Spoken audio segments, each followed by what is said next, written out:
चलिए आज के वीडियो में हम लोग सीखने वाले हैं कि हरों का परिमेयकरण कैसे किया जाता है। हरों के परिमेयकरण करना भी बहुत आसान है अगर आप रूट का जोड़ घटाव गुना भागा जानते हो तो। अगर आप नहीं जानते हैं ये सब तो आप मेरे चैनल पे जाइए और वीडियो में जाइए और देखिए जा करके, नहीं तो आप इन स्क्रीन में जाइएगा, आपको सारा मिल जाएगा, जोड़ घटाव गुना भागा आपको मिल जाएगा। वहाँ से आप जा करके एक एक वीडियो बना दिए हम, जोड़ का भी, घटाव का भी, गुना का भी, सारा का वीडियो बनाया हुआ है, आप जाकर देख सकते हैं। चलिए, तो आपको अगर थोड़ा सा भी नॉलेज होगा तो आप समझ सकते हैं, क्योंकि आप बिना रूट का जोड़ घटाव गुना भागा सीखे ये नहीं सीख सकते, ठीक है। इसलिए पहले वो जा करके देखिए, उसके बाद ही ये समझ में आएगा आपको, ठीक है। चलिए तो स्टार्ट करते वीडियो को, ध्यान से देखना है।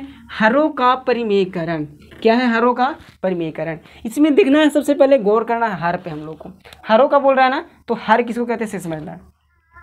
तो ये भिन्न के रूप में लिखा हुआ है, तो इसमें एक दो चीज़ होता है, एक होता है अंश और एक होता है हर।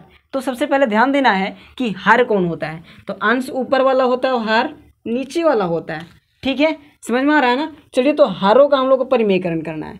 तो हरों को परिमेयकरण करने के लिए हर वाला से ऊपर नीचे परिमेय के रूप में गुणा कर दिया जाता है। देखो ध्यान से देखना, समझ में आएगा।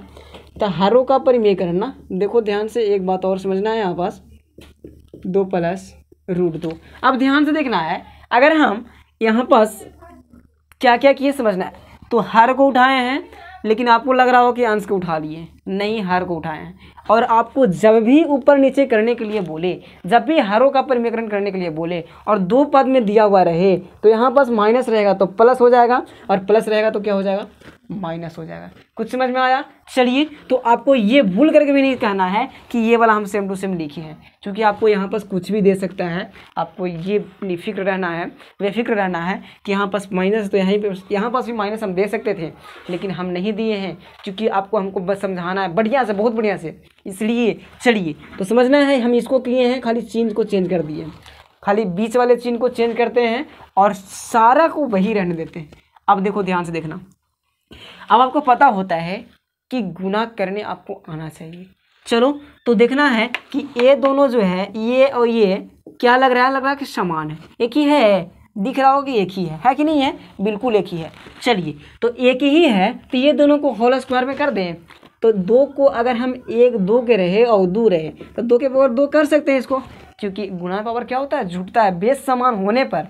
तो इसको कर सकते हैं ऐसे, देखो, 2 + √2 के होल स्क्वायर कर सकते हैं ना, बिल्कुल कर सकते हैं। या फिर आपको कॉमन लेकर गुणा करने आता होगा, वैसे भी हो जाएगा, कोई दिक्कत नहीं है। लेकिन ऐसे अगर करते हैं आप, तो आपको लगेगा, देखने वाले को लगेगा कि हाँ, है बनाया हुआ, दिमाग है इसके पास में, ठीक है। तो इसी को हल करना है। चलो देखो ध्यान से, क्या किए हम कि ये 2 को था, 2 को 1 कर दिए और पावर 2 चढ़ा दिए, बस इतना काम अभी किए। आगे चलिए, अब देखना है कि यहाँ पास भी अंक तो समान है, लेकिन बीच में एक जो है माइनस और प्लस है, माइनस और क्या है? प्लस है। तो यहाँ पे गौर से समझना है आपको, यहाँ पास भी एक फॉर्मूला सेट होता है, a² - b², a² - b²। तो 2 के स्क्वायर माइनस √2 के स्क्वायर।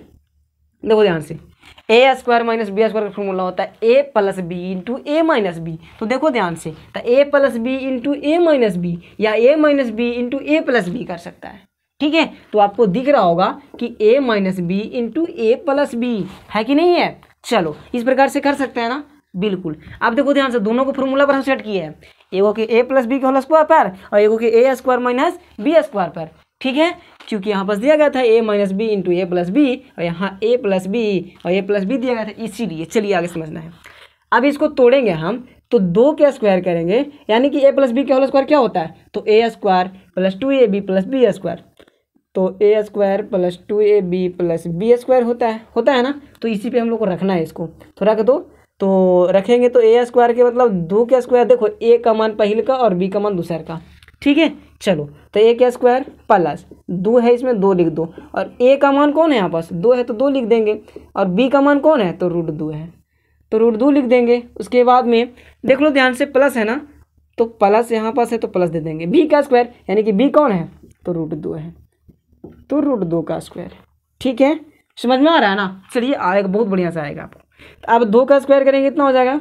4 हो जाएगा, माइनस का माइनस लिख दो, और √2 का स्क्वायर करेंगे ना, तो इसका आंसर 2 आएगा, क्योंकि आपको हम बता दिए, बहुत बढ़िया से बता दिए सब, ठीक है, कि अगर √2 को 2 बार गुणा करेंगे तो √4 मिलेगा, √4 का मतलब कितना होता है? 2 होता है, इसीलिए √4 भी कैंसिल कर सकते हैं और 2 आंसर।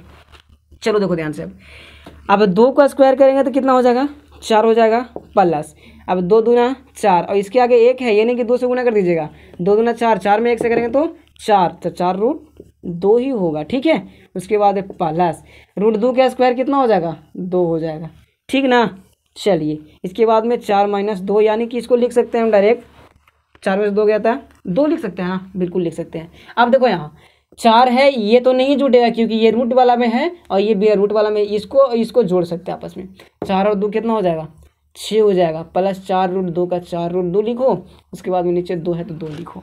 अब देखो यहाँ समझना है एक बात, यहाँ कॉमन की बात आती है, तो कॉमन का ही बहुत बढ़िया से हम वीडियो एक बना रखे हैं जो आप जाकर के देख सकते हैं चैनल पे मेरा, ठीक है। चलिए ध्यान से देखना है, चलो देख लेना है। यहाँ पास क्या है, तो 6 है, यहाँ 4 है, तो कॉमन क्या होगा इसमें, तो 2 हो जाएगा यहाँ, क्योंकि 2 से 4 भी कटेगा और 2 से 6 भी कटेगा। चलो देखो ध्यान से, तो अगर हम 2 के कॉमन लेते हैं तो 2 का कितना पढ़ेंगे, 6 आएगा 3 बार, उसके बाद में प्लस का प्लस और 2 का कितना पढ़ेंगे, 4 आएगा 2 बार, और √2 का √2 लिख दो, ठीक है। उसके बाद में नीचे 2 है 2 लिख देंगे, ठीक है। चलिए तो अब आपको पता होता है कि गुना में संख्या कटता है, ऊपर नीचे कटता है ना। चलिए ये नहीं कि डायरेक्ट आप इसको काट दे 2 3 6, ये नहीं, संभव नहीं है, इसको ध्यान से रखना है। ये कभी भी नहीं कर सकता ये दोनों, ना तो ये दोनों कर सकता है, कॉमन लेकर के आप काट सकते हैं, कोई दिक्कत नहीं है। चलो तो आप बच गए आपके पास, तो 3 + 2√2 बचा, यही बचा ना, तो आपका यही जो हो गया आपका आंसर हो गया, ठीक है। चलिए आशा करते हैं आपको हरों का परिमीकरण समझ में आ गया होगा। बस कुछ नहीं करना है, आपको जो भी 2 को दिखे सेम दिखे उसको स्क्वायर कर देना है। आपको बीच में माइनस प्लस वाला दिखे और सेम अंक दिखे तो आपको a² - b² पर लिख देना है, उसके बाद में हल कर देना है, ठीक है। आशा करते हैं वीडियो आपको पसंद आया होगा, तो मेरे चैनल को सब्सक्राइब करें, लाइक करें और